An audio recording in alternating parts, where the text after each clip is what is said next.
Hello brilliants. अभी हम करने जा रहे हैं 7th क्लास के लिए चैप्टर नंबर 6। हिस्ट्री का चैप्टर है ये। Towns, traders and crafts persons. नगर, व्यापारी, बिजनेसमैन या फिर शिल्पी जो कि मूर्ति वगैरह बनाते हैं या कोई और काम करते हैं।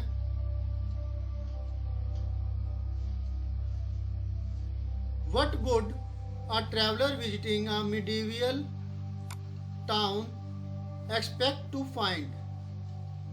This would depend on what kind of a town it was. A temple town, administrative center, a commercial town, or a port town, to name just some possibilities. एक ट्रैवलर अगर मिडीवियल टाउन में जाता है, medieval period के town में जाता है, पुराने टाइम के, आज से 1000 साल पहले के टाउन में जब वो अगर जाता है तो वो किस तरीके के टाउन में, किस तरीके के नगर में जाएगा। दिस वुड डिपेंड, ये डिपेंड करता है कि वो टाउन किस तरीके का है। वो कोई एक मंदिर वाला नगर है या फिर कामकाज, प्रशासन के कामकाज वाला कोई सेंटर है या था, क्योंकि पास्ट टेंस का इस्तेमाल कर रखा है इसमें, या फिर कोई लेन देन व्यापार वाला नगर था, या कोई बंदरगाह जहां पर जहाज पानी के आते हैं, रुकते हैं, जाते हैं, वो वाला नगर था।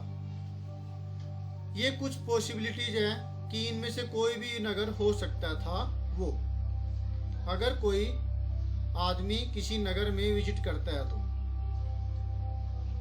In fact many towns combined several functions. कई बार तो ऐसा होता था कि एक ही टाउन कई तरीके के फंक्शंस को कैरी करता था। वो एडमिनिस्ट्रेटिव सेंटर भी होते थे, वो मंदिर वाला जो नगर है वो भी होता था, इसके साथ साथ उसमें कॉमर्शियल एक्टिविटीज भी होती थी और क्राफ्ट प्रोडक्शन भी होता था। तो इसी तरीके का एक नगर था टेम्पल टाउन। टेम्पल टाउन जहाँ पे मंदिर था, उसके साथ साथ वहाँ पर जमींदार या कोई राजघराने के लोग रहते थे, अपना काम काज करते थे, और वहाँ पर न केवल पूजा पाठ बल्कि कई कॉमर्शियल वर्क भी होते थे, जैसे कि दुकानें होना। दुकानें भी अलग अलग तरीके की होती हैं, प्रसाद के लिए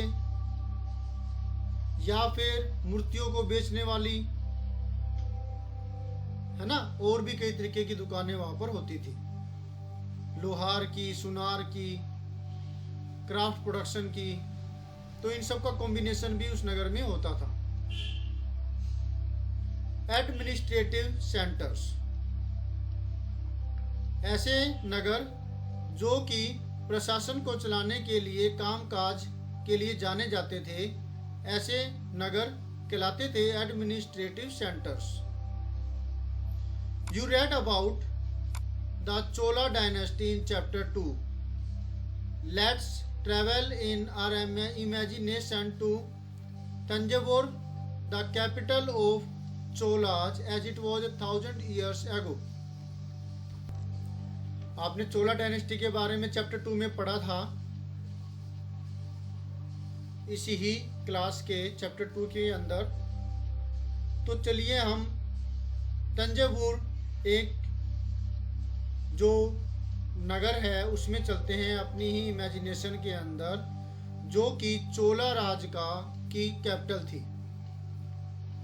और ये आज से 1000 साल पहले हम जा रहे हैं। The perennial river Kaveri flows near this beautiful town. एक सदाबहार यानी कि जो हमेशा बहती रहती है, ऐसी ही एक कावेरी नदी बह रही है इस सुंदर नगर के पास।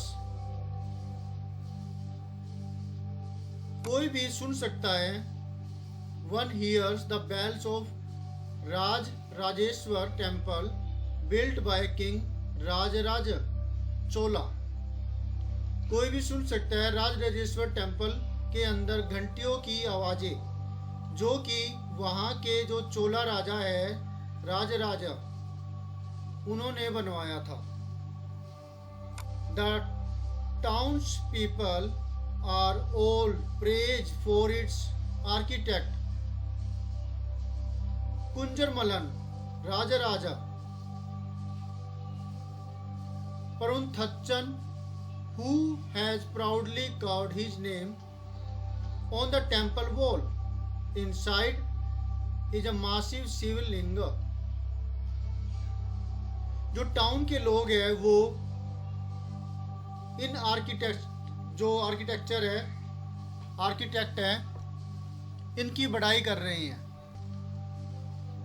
नगरवासी जो आर्किटेक्ट है इनकी बड़ाई कर रहे हैं।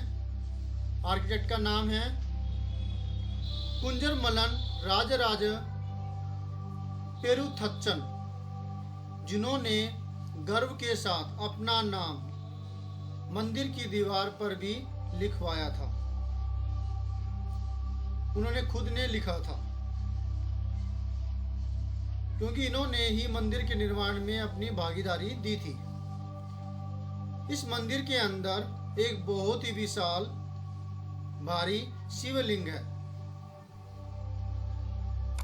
Besides the temple, there are palaces with mandapas और pavilions। इस टेम्पल के साथ साथ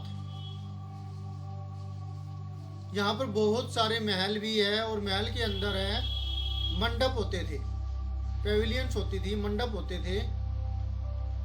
Kings hold court in these mandapas issuing orders to their subordinates. There are also barracks for the army. राजा लोग अपनी जो सभा है यहाँ पर लगाते थे इन मंडपों के अंदर। यही से वो अपने अधीनस्थ राजा महाराजाओं को, लोगों को ऑर्डर भी देते थे। यहाँ पर बैरक्स भी होते थे जहाँ पर आर्मी रखी जाती थी। The town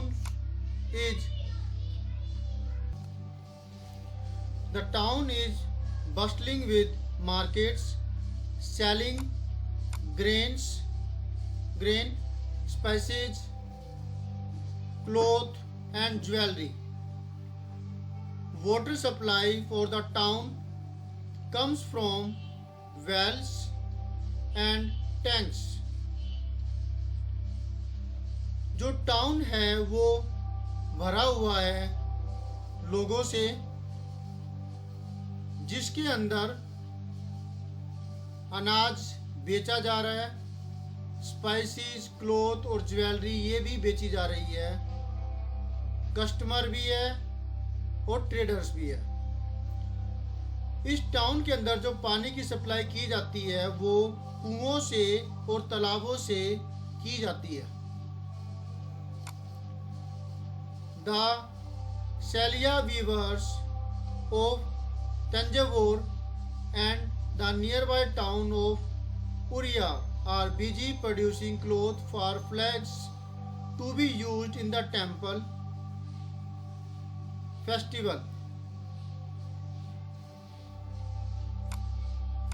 Fine cottons for the king and nobility and coarse cotton for the masses.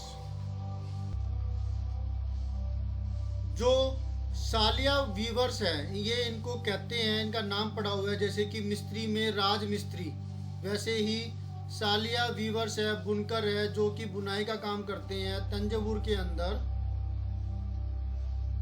उरियार town के पास वो अपने काम में बिजी है, और वो काम क्या है, वो कपड़े बना रहे हैं। कपड़े किस किस के लिए बना रहे हैं?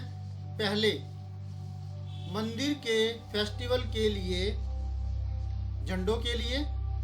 दूसरा, राजा और राजा के लोगों के लिए बारीक कॉटन, और जन साधारण के लिए, लोगों के लिए मोटे कॉटन की बुनाई वो कर रहे हैं। सम डिस्टेंस अवे एट स्वामी मलाई, the sthapatis or sculptures are making exquisite bronze idols and tall ornamental bell metal lamps. कुछ ही दूरी पर स्वामी मलाई की जगह पर जो स्थपतिज है, जिसको कहा जाता है स्कल्प्टर्स यानी कि मूर्तिकार, वो उत्तम, बहुत ही बढ़िया तरीके के ब्रोंज के, कांस्य के, ब्रोंज के मूर्तियां और बड़ी सजावटी जो घंटियां हैं, वो लोहे के लैंप्स बना रहे हैं। तो ये दृश्य है तंजावुर का। आप समझे इसको? बाजार की हलचल के बारे में बता रखा है, नदी बह रही है उसके बारे में बता रखा है, वहाँ के जो टेंपल है, टेंपल के बारे में बताया, टेंपल किसने, कौन सा आर्किटेक्ट था उसके बारे में बताया है, राजा राजे ने टेंपल बनवाया था उसके बारे में बताया है ना। मंडप के बारे में बताया है, और मार्केट के बारे में बताया है कि वहाँ पर क्या क्या चीज़ें बिक रही है, पानी वहाँ पर कैसे आता है। वीवर्स, कौन से वीवर्स? सालिया वीवर्स। सालिया वीवर्स है, वो क्या कर रहे हैं? वो मंदिर के लिए, राजघराने के लिए, राजा के लिए और जन साधारण के लिए कपड़े बुन रहे हैं। राजा के लिए और राजघराने के लोगों के लिए बारीक सूती वाला कपड़ा, और जन साधारण के लिए मोटा सूती कपड़ा वो बुन रहे हैं। स्कल्पचर्स क्या कर रहे हैं, कहाँ कर रहे हैं? स्वामी मलाई की जगह पर स्कल्पचर्स, आइडल्स, मूर्तियाँ, घंटियाँ ये बना रही हैं, है ना। आपने ये देखा होगा तो आपके भी दिमाग में ये चीज़ घूमी होगी कि क्या क्या, कौन कौन से काम हो रहे हैं, कौन क्या कर रहा है। फिर आगे चलते हैं। Temple towns and pilgrimage centres. तो अभी आपने देखा एडमिनिस्ट्रेटिव सेंटर के बारे में, जहाँ पर हर जगह चहल पहल काम चल रहा है। अब हम देख रहे हैं टेम्पल टाउन के बारे में, मंदिर वाले नगरों के बारे में, पिलग्रिमेज सेंटर के लिए, तीर्थ वाले सेंटर के बारे में अभी हम टाउन के बारे में, नगर के बारे में पढ़ेंगे। Thanjavur is also an example of temple town. Thanjavur एक टेम्पल टाउन का भी एग्जाम्पल है। तो देखा आपने कि तंजावुर एक एडमिनिस्ट्रेटिव सेंटर भी है और अब टेम्पल टाउन पिलग्रिमेज सेंटर का काम भी कर रहा है। तो एक में ही कई तरह के काम हो रहे हैं।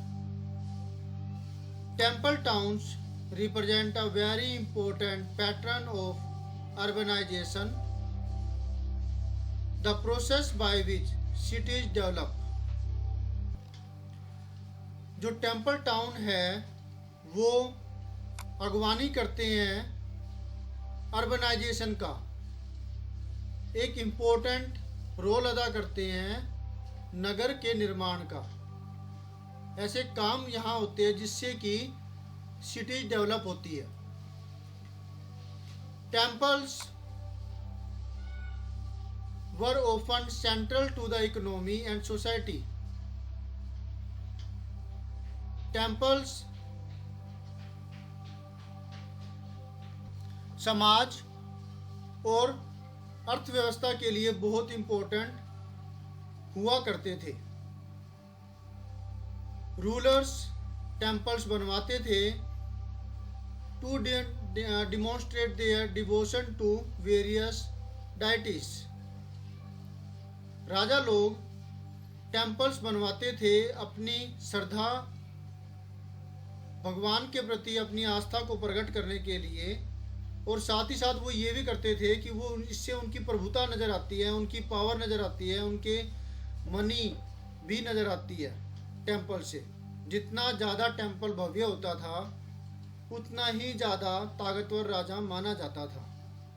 तो फिलहाल तो यहाँ पे यही डेमोन्स्ट्रेट किया हुआ है कि रूलर्स, आपने पहले वाले चैप्टर में पढ़ा था ना कि वो बहुत ज़्यादा मात्रा में सोना चांदी उसमें रखते थे। तो विदेशी जो आक्रमणकारी जो लोग होते थे जो हिंदुस्तान पर अटैक करते थे, उनका मेन टारगेट मंदिर ही हुआ करते थे, क्योंकि मंदिर में बहुत ज़्यादा मात्रा में पैसे धन हुआ करता था।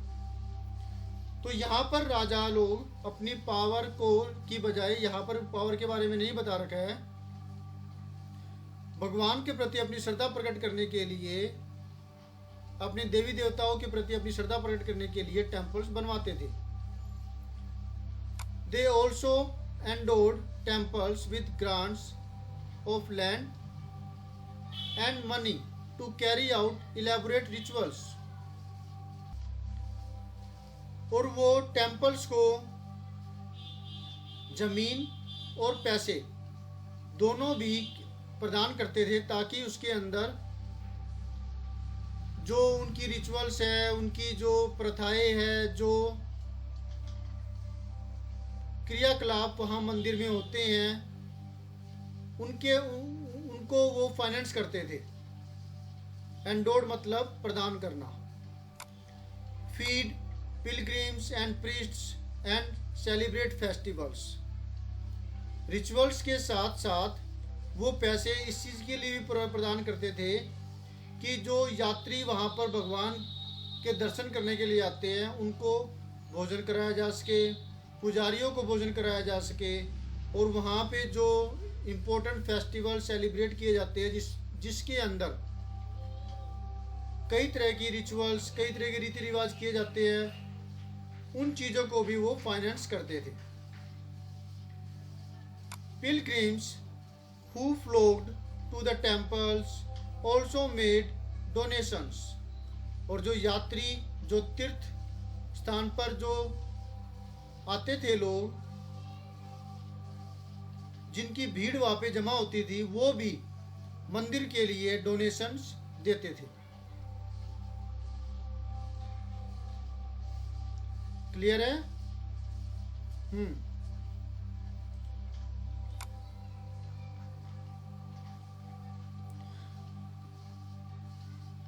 Temple authorities used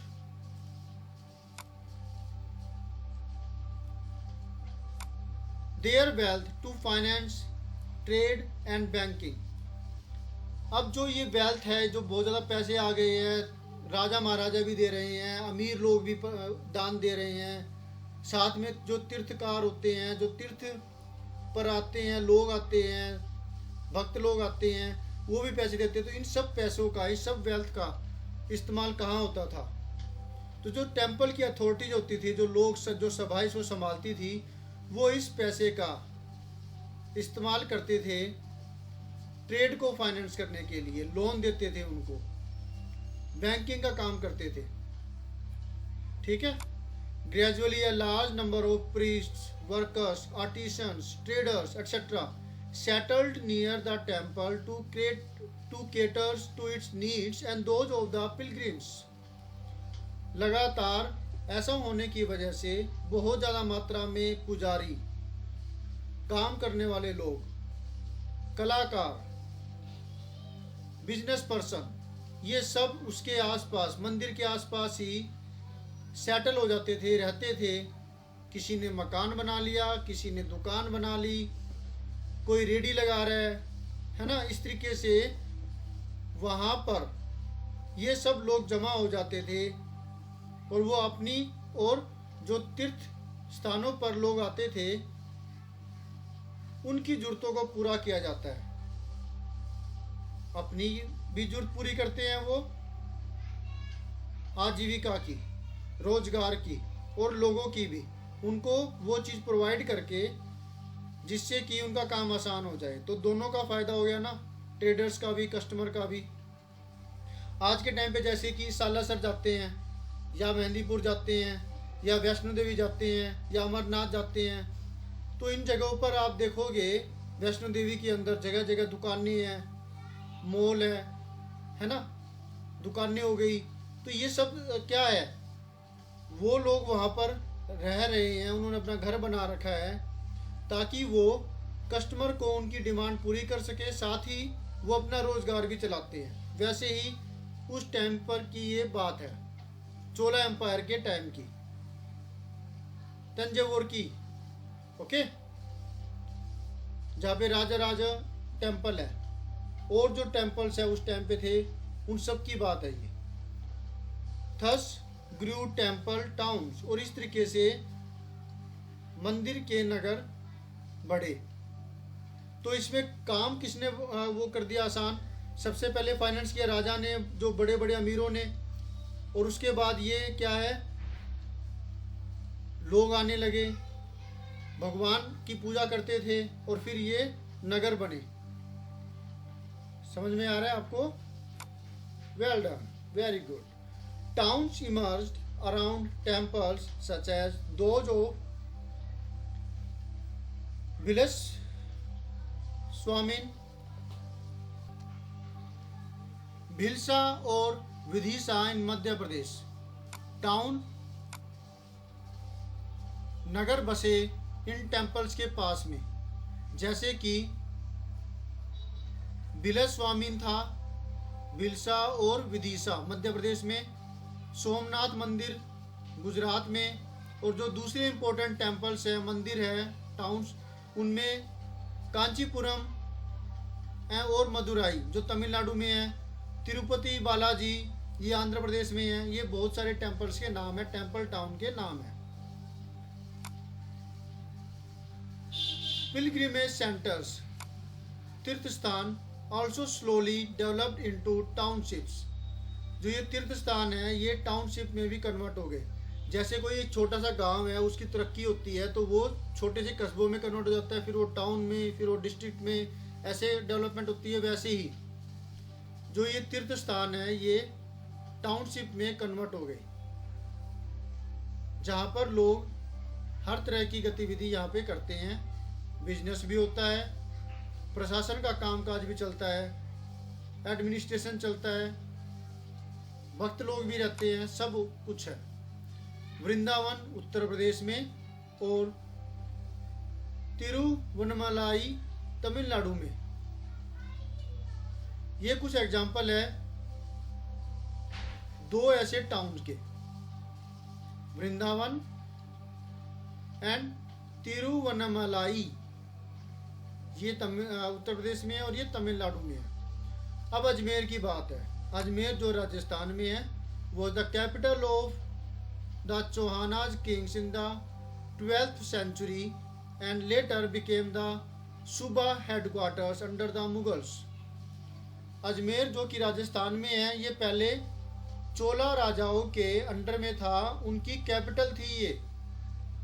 उसके बाद ये सूबा हेडक्वार्टर में कन्वर्ट हो गया जब मुगल आ गए, तो मुगलों ने इसे सूबा का ओहदा दिया, हेडक्वार्टर में कन्वर्ट कर दिया जहाँ पे कामकाज होता था। इस सब ने it provides an excellent example of, it provides, it कौन, जो ये अजमेर है, इसने बहुत ही अच्छा एक एग्जाम्पल दिया रिलीजियस को एग्जिस्टेंस, जहाँ पे कई धर्मों के लोग एक साथ रहते हैं।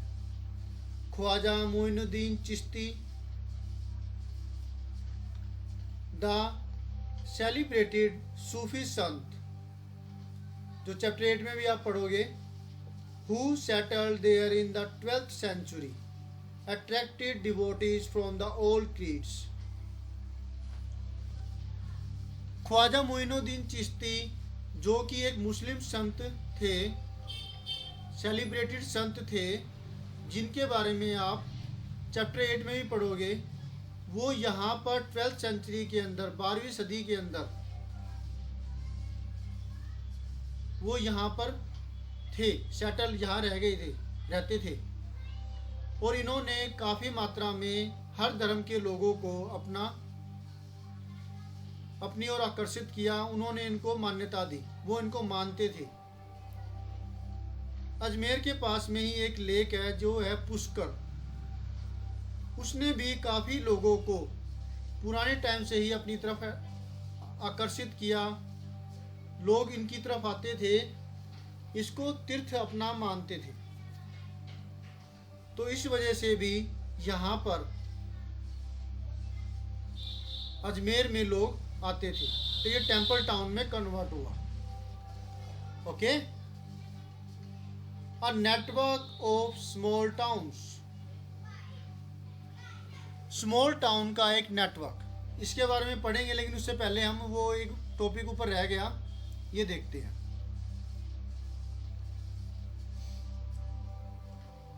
लॉस्ट वैक्स टेक्निक, ये एक टेक्निक है जिसके अंदर वैक्स को छोड़ दिया जाता है, लूज कर दिया जाता है, और उससे फिर ये कांसे का, ब्रोंज का की एक ये मूर्ति बनाई जाती है। Bronze is an alloy containing copper and tin, bronze एक अलॉय है जिसके अंदर कॉपर होता है जो कि एक मेटल है, और टीन होता है, इन दोनों के मिक्सचर से बनती है alloy. Bell metal contains a greater proportion of tin than other kinds of bronze, दूसरी ब्रोंज के मुकाबले में जो ये मेटल बेल बनती है, घंटियाँ बनती हैं, इसके अंदर टीन की मात्रा ज़्यादा होती है। इसकी वजह से इसके अंदर टन की आवाज़, यानी कि जो सोनरस क्वालिटी है, जिसकी वजह से एक अच्छी आवाज़ निकलती है जब इसको स्ट्राइक किया जाता है, तो ये इसमें ज़्यादा मात्रा में होती है, काफ़ी मेलोडियस भी होती है, सुनने में अच्छी लगती है।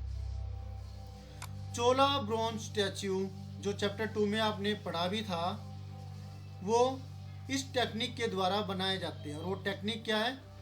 Lost wax technique. इसमें क्या होता है, पहले एक इमेज बनाई जाती है वैक्स की मदद से, मोम की मदद से, फिर उसके बाद this was covered with clay and allowed to dry. Next it was heated and a tiny hole was made in the clay cover। जब ये मोम की मूर्ति बना दी जाती है तो उसके बाद इसको कवर किया जाता है मिट्टी, क्ले जो मिट्टी है उससे, और उसको फिर सूखने दिया जाता है। इसके बाद जब वो मिट्टी सूख जाती है तो फिर इसको गर्म किया जाता है। गर्म करने की वजह से क्या होगा, जो इसके अंदर का जो मोम है सारा का सारा पिघल जाता है, और वो एक छोटे से होल की मदद से बाहर निकल जाता है। The molten wax was drained out through this hole, then molten metal was poured into the clay mould through the hole. अब होल की मदद से अब हमने पहले तो जो वैक्स है मोम में बाहर निकाल दिया, मोम सारा बाहर आ गया गर्म होकर के, फिर इसके अंदर डाला जाता है मेटल डाली जाती है इसके अंदर, पिघली हुई मेटल उस होल के अंदर से ही। जब ये मेटल ठंडी होती है और सॉलिड का रूप ले लेती है, तो जो बहुत ध्यान के साथ जो क्ले की कवरिंग बाहर रह गई है इसको आराम आराम से ध्यान से अलग कर दिया जाता है, और जो इमेज हमें मिलती है ब्रोंज की उसको साफ कर दिया जाता है और फिर पॉलिश भी किया जाता है, और इस तरीके से फिर मूर्ति तैयार हो जाती है ब्रोंज की, है ना टेक्निक। फिर ये लोस्ट वैक्स टेक्निक, ओके। अब है ये topic a network of small towns.